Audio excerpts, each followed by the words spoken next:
Being outside has always been my safe place. As a kid, I felt like it was the only spot I could go that really understood me, that allowed me to be myself, my weirdness, my girl that was a wild child eating her own hair. I didn't really eat it, but I chewed on it a lot. And in nature, I could explore, I could problem solve, I could move my body the way that it wanted to move without having to be told how to do anything. And it's always been a piece of who I am. It's a piece of all of us. And it's my home when I'm outside.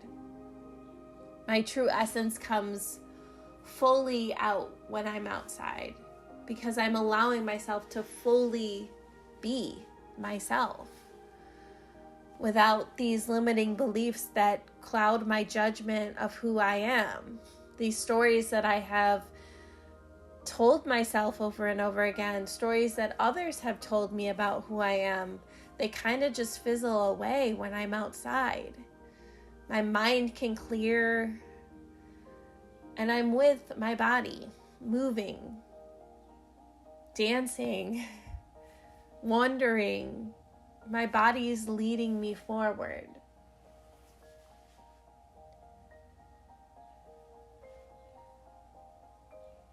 And I find myself getting to the point where, as I'm watching nature change from winter to spring, that there's a shift of energy inside of me. Winter is the time of contemplation, inner work, reflection. And winter is just new beginnings. That vibration of like creating new life, creating new things. It's kind of like that producing stuff that's just like, ooh, yes, that feels good to me. And what I'm finding is that I'm kind of in the middle, just like all the trees are in the middle here in the Midwest, of blossoming but not yet blossoming yet. I need to reflect a little bit more. I need to ground a little bit more in order to allow myself to blossom. And I think I will always be in that state of the in-betweenness of winter and whatever season is to come.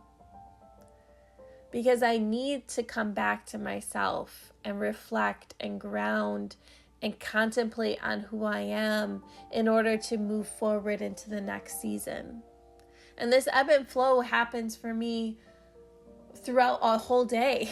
I might go through all the different seasons and it's never the same, right? Because new things are popping up, new ways of being are popping up for me, and new challenges are showing themselves.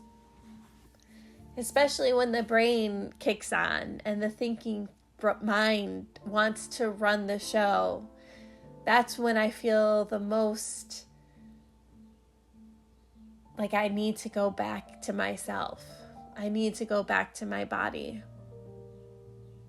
Because my mind allows me to stay stagnant. It is the one place that tells me I can't do anything.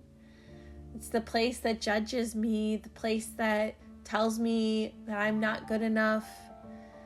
It's the place that limits me from creating. And when I have my touching stones of the natural world, whether it be touching a tree in my city or walking these trails of a forest preserve, I can come back home and come back to myself. And that's what I love about having this relationship with nature, is it always makes me come home. No matter where I am, I can put my hand on the soil. I can put my hand on a tree. I can take a deep breath. Breathe what the trees are gifting me. Feel the wind on my hair and my skin. Feel the sun. And I can come home again. I can come home to my truth. I can come home to who I am and how I want to show up. And this is an exercise that I oftentimes need, especially when that brain kicks on, that brain that tells me how I need to be or should be. If I can just take a moment to be in this moment, I can find myself again. I can hear myself again. And I'm building trust with my body as I do it.